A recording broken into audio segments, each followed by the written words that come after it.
여러분, 바울이라고 하는 사도가 말세에 고통하는 때가 되면 사람들이 감사하지 않는다 하는 말을 예언적으로 말씀한 적이 있었습니다.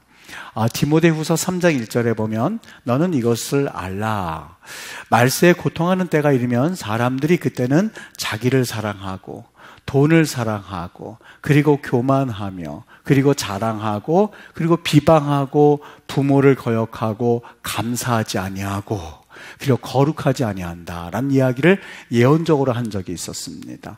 말세 때에 이르는 그러한 여러 현상 가운데 하나가 자랑하고 돈을 사랑하고 부모를 거역하고 그리고 교만하고 그리고 자랑하며 이런 모든 일들이 있지만 그 중에 한 가지가 사람들이 감사를 모른다는 거예요. 감사하다 이런 마음을 가지지 못한다는 거예요. 여러분, 가만히 이 말씀을 듣다 보니까 어떻게 보면 이 시대와 그렇게 정확하게 맞아 떨어질까 하는 생각을 줄 만큼 그 사도 바울의 예언적인 말씀이 맞다는 생각을 봅니다. 오늘날 시대를 가만히 한번 살펴보십시오. 이기주의가 팽배하지요. 그리고 사람들을 서로 비판하지요. 비방하지요. 그리고 무엇보다도 우리가 사람들을 대하다 보면 여러분, 제가 베풀고 나서도요, 전화 끊을 때 보면 제가 감사합니다 그래요. 제가 상대방으로 하여금 감사하다는 이야기를 들을 상황이 됐거든요. 근데 전화를 끊으면 이게 습관이 돼가지고 무조건 저는 감사합니다 하고 끊거든요. 근데 상대방은 감사하다는 얘기를 안 해요. 그러면 끊고 나면 내가 베풀고 그리고 내가 감사하다는 얘기를 들으려고 그분이 전화를 하셨는데 나는 감사합니다 하고 끊고 상대방은 들어가세요 하고 끊는데 이게 축이 바뀌어진 게 아닌가 하는 생각이 들 때가 종종 있었습니다.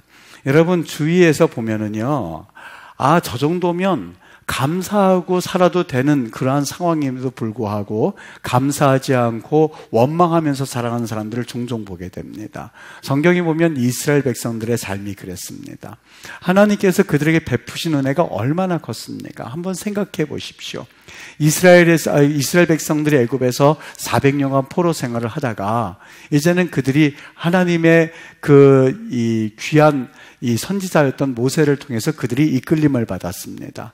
그들이 가지고 나온 게 뭐가 있었겠습니까? 물론 가지고 나와봤자 그릇과 생활 필수품 그런 몇 가지에 불과했는데 그들이 광야 생활에서 그들의 목숨을 유지할 수 있을 리가 없습니다. 여러분, 광야를 한번 언젠가는 가보시게 될 텐데 그 광야에서는 사람이 살 수 있을 만한 조건이 단 하나도 구비되어 있지 않은 곳인데 하나님께서 그들에서 물을 풍부히 먹여주셨고 그것도 200만이나 되는 사람들에게 물을 풍부히 먹여주셨고 그리고 아침마다 하나님이 내려주시는 그 만나라고 하는 음식을 먹기도 하였고 그리고 하나님께서 그들에게 은혜를 주셔서 정말 하나님께서 부족함이 없이 고기까지 먹여주셨던 삶이라고 한다면 여러분, 감사할 수 있을 만하지 않습니까? 그런데 그들은 그 약속의 땅에 들어가지 못하고 모두 광야에서 죽었습니다. 그 이유는 오직 하나, 그들이 하나님 앞에 불평했고 불만이었기 때문에 그렇습니다. 어떤 분들은 혹 이렇게 말할 수 있습니다. 목사님, 그 이스라엘 백성들이 그래서 광야에서 하나님이 공급해 주셨다고는 하지만 그들에게 있어서 살만한 땅이 아니고 척박하기 때문에 때로는 불평도 할 수 있는 것 아니겠습니까? 물론 그 말에 일리도 있습니다만 그렇다면 그들이 약속의 땅에 들어가서 젖이 흐르고 꿀이 흐르는 약속의 땅에 들어가서는 그들이 정말 감사하면서 살 수 있어야 되지 않겠습니까? 그러나 그들은 약속의 땅에 들어가서도 단 한 번도 감사하거나 단 한 번도 그 땅에 있음으로 인해서 하나님을 찬양한 적이 없었습니다.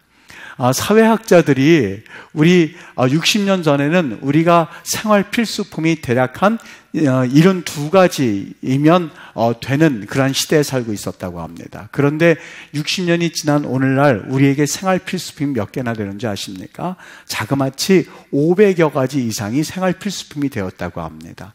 과거 60년보다 최소한 10배 이상 우리가 풍부하게 과거에 우리가 무슨 자가용을 기대할 수가 있었고 우리가 무슨 핸드폰을 기대할 수가 있겠습니까? 공상과학에서 이 핸드폰을 보면서 서로 얼굴을 보면서 대화하는 것을 보면서, 손목시계에서 얼굴을 보면서 서로 이야기하는 아톰 같은 영화를 보면서 저거는 만화 영화에만 나오는 이야기다라고 생각했습니다만 사실 현실로 다 다가오지 않았습니까? 그럼에도 불구하고 우리는 과거 60년 전의 생활보다 훨씬 더 많이 불평하고 훨씬 더 원망하면서 살아가는 그런 시대에 살아가고 있는 것을 볼 수 있습니다. 왜 그럴까요? 여러분, 감사라고 하는 것은 인간에게서 나오는 자연스러운 반응이 아닙니다. 감사라고 하는 것은 믿음의 뿌리에서 나오는 열매가 바로 감사입니다. 우리 아담과 하와가 지은 죄를 가만히 보면서 우리는 그 아담과 하와가 있었던 시대에 가면 절대 그러지 않을 거라는 생각을 가끔가다 해보게 됩니다. 정말 그럴까? 실험을 해봤습니다. 이 하얀 백지에다가 점을 크게 그려놨습니다. 그래서 100명 되는 사람들에게 여러분 뭐가 보입니까? 하고 물어봤어요. 여러분들 한번 마음속에 대답해 보세요. 제가 여기 이 검은 점을 하나 그려놨다고 상상을 해보시고 한 백지거든요. 여러분 뭐가 보일게요? 물어보면 여러분 뭐라고 대답하시겠어요? 한번 마음속으로 대답해 보세요. 저는 그럴 거예요. 검은 백지가 이렇게 있는데 점이 보이면 점이 있네 그럴 거예요. 100명에 99명이 여기 점이 있습니다. 그렇게 대답을 했어요. 그런데 한 사람이 뭐라고 답을 했냐면 저는 하얀 백지가 보입니다. 점이 아닌 하얀 백지가 보입니다. 라고 대답을 했다고 합니다. 일반적으로 사람들은 내가 가지고 있는 1%를 보기보다는 내가 없는 99%를 보기 마련이거든요. 아담과 하와가 그랬어요. 하나님께서 99.9% 이 땅에 있는 모든 것들을 다 먹도록 허락해 주셨는데 먹지 말라고 하는 0.1% 선악과에 주목했었던 것이 그들이 지은 죄의 실체였었어요. 우리가 가면 절대 그러지 않는다고요? 아니요. 하얀 백지에서 점을 보고 있는 우리들은 사실 하나님께서 우리에게 주신 9,999가지의 감사의 조건은 보지 못한 채 내가 불평하고 있는 것은 그 중에 한 가지 없는 것을 보면서 우리는 불평하고 있다는 말이죠. 오늘 우리 가만히 보면 감사라고 하는 것은 인간에게서 나오는 자연스러운 반응이 아니라는 것을 금방 알 수가 있죠. 감사는 믿음의 뿌리에서 나오는 열매가 바로 감사입니다. 오늘 본문 말씀을 우리 읽었듯이 여러분 가만히 보세요. 너희가 그리스도 예수를 주로 받았으니 그 안에서 행하되 그 안에 뿌리를 박으며 세움을 받아 교훈을 받은 대로 믿음에 굳게 서서 감사함을 넘치게 하라 이렇게 말씀을 했습니다. 감사함을 넘치게 하라는데 어디에 서서 하라고 그랬죠? 믿음에 굳게 서서 감사하라 이렇게 말씀하고 있습니다. 여러분 서신서에서 제일 많이 나오는 단어가 뭔지 아십니까? 주 안에서 라는 말입니다. 이 말이 자그마치 48번, 기억하기 쉽죠. 50번에서 2번 강함한 48번이나 주 안에서라는 말이 계속해서 반복이 됩니다. 그리스도의 삶의 열매라고 하는 것은 다른 것 아니라 그리스도 안에서 믿음의 하나님과의 바른 관계에 있을 때 맺혀질 수 있는 것이 감사라고 하는 거예요. 어디 감사만 그렇겠습니까? 나의 형제들아 기뻐하라 그러지 않고 주 안에서 기뻐하라 그랬습니다. 아내들이 남편에게 순종하라고 그럴 때 그냥 말하지 않았습니다. 아내들아 남편에게 순종하라 이는 주 안에서 마땅한 바니라 라고 그랬습니다. 무슨 말입니까? 기쁨도 그렇고 감사도 그렇고 남편에게 순종하는 것도 그렇고 아내를 사랑하는 것도 그렇고 부모에게 순종하는 것도 그렇고 모두 할 것 없이 주님 안에서 할 때에 그 믿음의 뿌리에서 이 모든 것들을 할 수 있다는 거예요. 그러니까 우리 마음에 여러분들이 웃음꽃이 피지 않는 것은 여러분의 삶이 척박해서가 아니에요. 여러분들이 지금 살아가는 그 세상이 너무 힘들어서가 아니에요. 그렇지 않아요. 하나님과의 그런 관계가 올바로 돼 있지 않는 것에 대한 표현이에요. 바꾸어 말하면 여러분들이 하나님과 정말 올바른 관계에 있으면 내가 지금 형편에 처해 있는 그 형편과는 상관이 없이 얼굴에는 웃음의 꽃이 피어날 수 있는 거죠. 여러분 성경에서 분명히 말하고 있거든요. 자랑하는 자도 주 안에서 자랑하라고요. 그게 무슨 말일까 가만히 생각해 봤어요. 그런데 오늘 말씀에 견주어서 가만히 생각해 보니까 여러분, 자랑도요, 내가 주 안에서 자랑하게 되면 그것이 간증이 됩니다. 하나님을 높이고 하나님께 영광 돌리는 간증이 됩니다. 그런데 주님이 빠진 채 자랑만 하게 되면 다른 사람에게 상처를 줄 수밖에 없어요. 다른 이들에게 마음에 찔림을 줄 수밖에 없고 아픔을 줄 수밖에 없습니다. 그러나 자랑조차도 주님 안에서 하게 되면 하나님 참 귀하신 분이다. 우리가 사람이다 보니까 다른 사람들 대할 때에 그 사람이 하는 말을 진실성을 어느 정도는 느끼게 돼요. 물론 다는 알 수가 없죠. 그 사람이 진실한지 그걸 어떻게 다 알 수 있겠습니까? 그러나 어느 정도는 느낌이라는 게 있을 거예요. 저 사람이 정말 자랑을 하고 싶어서 말하는 건지, 아니면 저분이 정말 하나님을 높이고 싶어서 말하는 건지. 그래서 사도 바울이 그런 거예요. 너희들이 자랑하되 주 안에서 자랑은 그것이 간증이 되고 다른 사람들로 하여금 나도 하나님을 잘 믿어야지, 나도 하나님 앞에 감사하며 살아야지, 나도 하나님 앞에 영광 돌리며 살아야지, 그럼 나도 저렇게 될 수 있어라고 하는 그러한 도전이 될 수 있는 말씀이 될 수 있다고 하는 거예요. 그리스도인은 기차 안에 레일 위에 있는 기차와 동일합니다. 여러분, 기차가 레일 위를 달릴 때에 비가 온다고 해서 못 가는 거 있습니까? 눈이 온다고 해서 못 가는 적 있습니까? 아니면 터널 어두운 곳에서 불빛 하나 없다고 해서 못 갑니까? 그렇지 않습니다.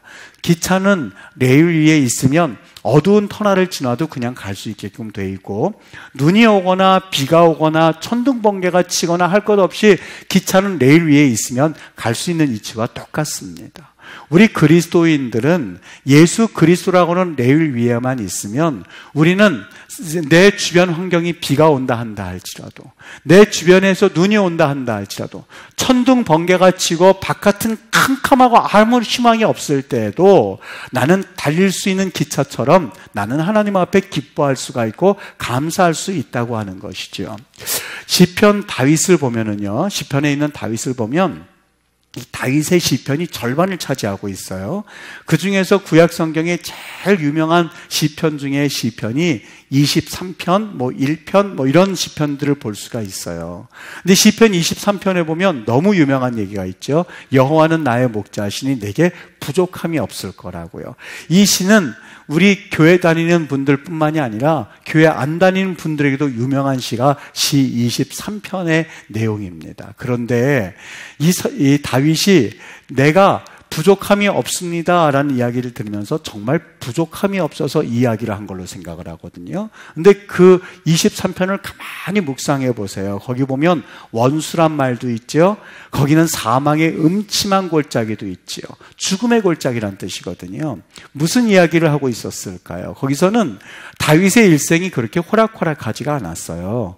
내가 죽었으면 좋겠다라는 그런 음침한 골짜기도 있었고, 거기 원수, 오예부라고 하는 말은 자기 가족서부터 시작해서 친구서부터 시작해서 자기를 죽이려고 하는 사울서부터 모든 그러한 이 사람들을 일컬어서 오예부, 원수라고 표현하고 있거든요. 자기의 가장 가까운 사람도 자신을 죽이려고 했었고, 그리고 자신이 그토록 사랑했던 친구의 아버지도 자기를 죽이려고 했었을 때 그의 마음이 얼마나 아렸겠습니까? 그럼에도 불구하고 그는 하나님 앞에서 여호와는 나의 목자시니 내게 부족함이 없다라고 고백했었던 그 비밀이 어디 있었을까? 오직 하나입니다. 하나님과의 관계가 올바로 서 있다 보니까 그는 세상의 눈과 비와 천둥 번개가 친다 한다 할지라도 그는 하나님 앞에 감사라고 하는 길을 그저 쉼 없이 달려갈 수가 있었던 것이 다윗 삶의 기적이었습니다. 우리는 사실 자그마한 일에 일희일비할 때가 참 많이 있습니다. 그런데 여러분, 제가 시편을 보다가 참 깜짝 놀라는 것이 있습니다. 시편에 보면 아주 유명한 탄원시들이 많이 있거든요. 탄원시라고 하는 것은 뭐냐면, 하나님, 나를 왜 이렇게 힘들게 합니까? 내가 죽겠습니다. 심지어는 무슨 말까지 있냐면, 하나님, 왜 내게 얼굴을 돌리십니까? 그 말은 뭐냐면, 하나님 왜 나를 버리셨습니까? 예수님께서 라마 사박다니라는 말이요, 라마 왜요 라는 뜻입니다. 아즈박다니, 사박다니를 아즈박다니, 그 말은 왜 나를 포기하십니까? 라는 말이에요.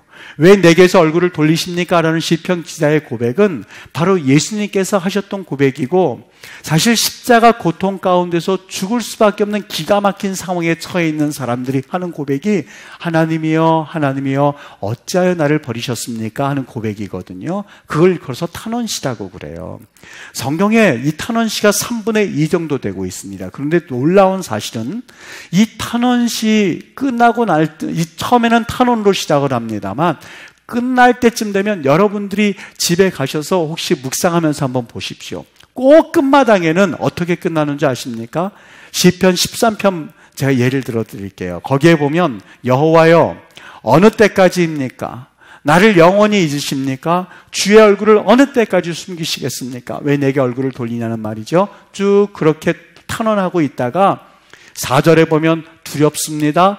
내 원수가 이르기를 내가 그를 이겼다 할까오며 내가 흔들릴 때 내 대적들이 깔깔깔거리면서 좋아할 겁니다. 라고 4절까지 울부짖듯이 기도하다가 그 다음 5절에 보면 나는 오직 주의 사랑을 의지하여 싸우니 나의 마음은 주의 구원을 기뻐하리로다 하면서 하나님을 찬양하는 그런 광경으로 바뀌어지는 것을 볼 수 있어요. 모든 탄원시들은 다 그렇게 끝납니다. 하나님 앞에 하나님 죽을 것 같아요. 하나님 왜 내게 얼굴을 돌리십니까? 하다가 맨 끝마당에 가서는 내가 하나님 앞에 기뻐하겠습니다. 내가 하나님을 찬양하겠습니다. 라고 하는데 공통적으로 들어가는 단어가 있습니다. 여기 주의 사랑이라고 그랬죠. 어떤 데는 인자라고 표현되어 있고 어떤 데는 사랑이라고 되어 있고 여러 말로 표현되어 있는데 공통적으로 헤세드라고 하는 말입니다.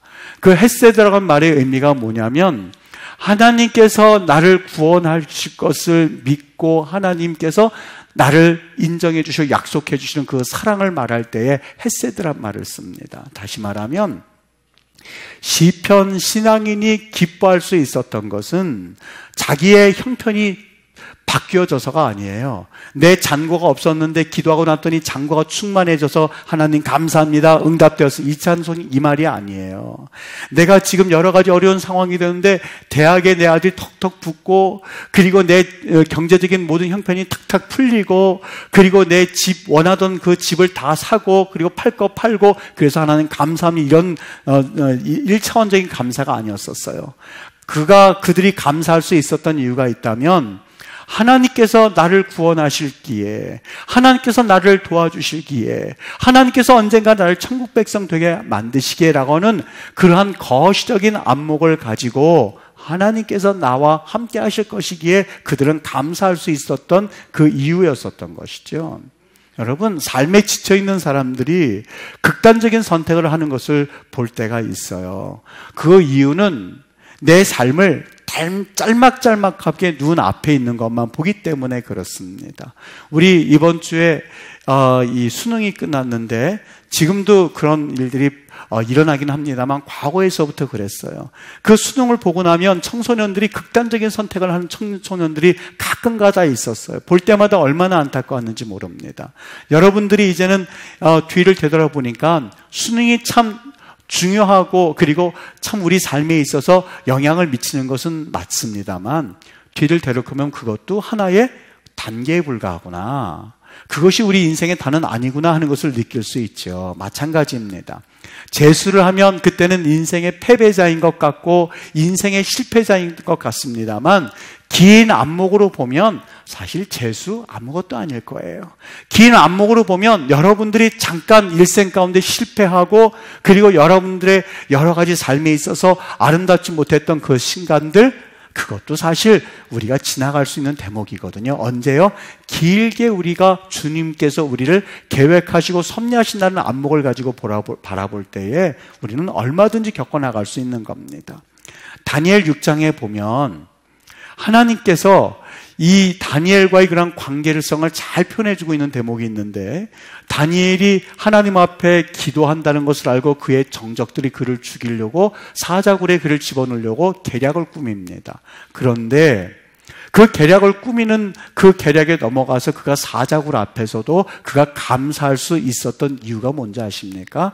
하루에 3번씩 예루살렘을 향해서 창문을 열고 하루에 3번씩 기도하고 있었던 그 다니엘의 영적인 안목 그리고 영적인 내공 때문에 사실 그는 사자굴 앞에서 그는 감사할 수가 있었던 겁니다. 여러분, 감사가 환경 때문이 아니라는 것을 금방 알 수가 있죠. 만일 감사가 환경 때문이라면 다니엘만큼 불평할 사람이 얼마나 많이 있었겠습니까? 자기의 18살 때에 바벨론으로 끌려왔지요. 믿음을 지킨다고 사실 음식을 안 먹어도 되는데 음식 먹으라고 해서 그때 또 한 번 어려움을 당했지요. 그래도 어렵게 그 삶을 아주 질긴 인생처럼 이끌어 왔는데, 그나마 자기가 믿고 있던 하나님을 섬기는 그 기도한다고 해서 그것으로 인해서 정적들에 의해서 사자굴 속에 들어갈 때에 여러분, 그 마음이 어땠겠습니까? 하나님, 이제 이게 끝나는 겁니까? 하나님, 이러려고 날 지금까지 살려주신 겁니까? 라고 말할 수도 있었어요. 그런데 그가 하나님 앞에 꿇어 엎드려 감사할 수 있었던 것은 누가 뭐라 해도 하나님과의 그러한 헤세드, 하나님과의 관계가 올바로 서 있었기 때문에 그는 감사할 수 있었던 거죠. 여러분, 비행기 타보셨을 겁니다. 이 비행기를 타면 국제선과 국내선의 고도의 높이가 달라요. 국제선은 높은 그런 고도를 날아가고 국내선은 국제선보다는 좀 낮은 고도를 날아간다고 해요. 그런데 이 국내선을 타다 보면 종종 이 국제선보다 무슨 얘기를 하냐면은요, 지금 난기류가 있으니까 안전벨을 매라고 그래요. 사람들이 두려워서 안전벨을 이렇게 매요. 그 이유가 왜 그런지 아십니까? 이 높은 고도에 올라가게 되면 구름도 맞지 않고 그래도 좀 안정권에 접어든다고 그래요. 근데 고도가 낮으면 이 구름도 많이 만나고 난기류도 많이 만나다 보니까 맞바람을 치다 보니까 이 비행기가 여러 가지 난기류를 많이 만난다고 하는 것이죠. 여러분, 일생 가운데, 삶 가운데 불평, 불만이 많고 그리고 다른 사람에 대한 원망이 많은 이유는 다른 데 있지 않습니다. 우리의 믿음의 고도가 낮기 때문에 그래요.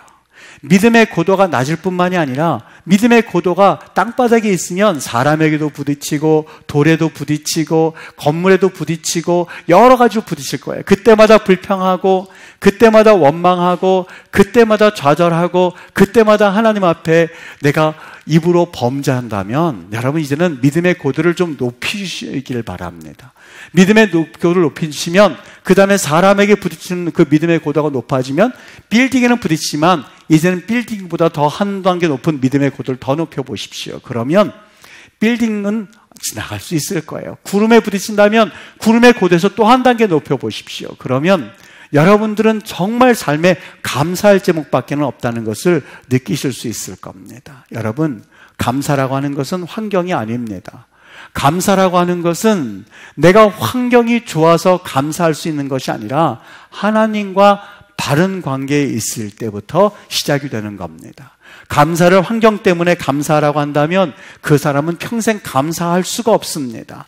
하나님과의 관계가 올바르지 않은 상태에서는 아무리 그 환경이 적과 꿀이 흐르는 환경이라 한다 할지라도 그 환경에서 그가 감사할 리가 없어요. 마음이 삐뚤어 있는 상태에서 안경을 노란 걸 쓰고 있는 상태에서 세상을 하얗게 볼 수 있으리라고 생각하는 것 자체가 사실 어불성설 아니겠습니까? 하나님과의 바른 관계에 있을 때 비로소 우리 하나님 앞에 맺을 수 있는 열매가 감사의 열매입니다. 위대한 선지자 중에 한 명, 하박국이라고 하는 선지자가 이런 고백을 했습니다. 비록 무화과 나무가 무성하지 못하며 포도나무에 열매가 없으며 감람나무에 소출이 없으며 밭에 먹을 것이 없으며 우리의 양이 없으며 외양간에 소가 없을지라도 나는 여호와로 말미암아 즐거워하며 나의 구원의 하나님으로 말미암아 기뻐할 거라고. 여러분, 농경사회에서 이게 없다고 하는 것은 농경 못 짓는다는 얘기입니다. 기본적인 것이 없다는 말입니다. 그럼에도 불구하고 기뻐할 수 있었던 이유는 주님이 내 안에 계시기 때문에, 주님이 내 안에 계시기 때문에, 주님이 내 안에 계시고 내 안에 성령이 계시기 때문에 나는 기뻐할 수 있다는 얘기입니다. 여러분, 복 중에 가장 큰 복은요, 뭘 봐도 감동이 있고 어떤 소리를 들으면 감격이 있고 하나님을 보면서 하나님 감사합니다 라고 말할 수 있는 그 심령이야말로, 여러분, 그래서 어린아이와 같지 않으면 이란 말을 그래서 했습니다. 그 심령이 복받은 심령입니다. 세상의 모든 것을 다 가져서 복이 아니고요, 내 마음에 감동이 있고 울컥하는 그런 마음이 있다면 그 심령은 복받은 심령이거든요. 주님의 은혜 가운데 2019년도 우리 추수감사절날 하나 앞에 감사라는 그 단어 하나로 울컥함이 있는 그런 귀한 성도들 되시기를 예수님의 이름으로 축복합니다.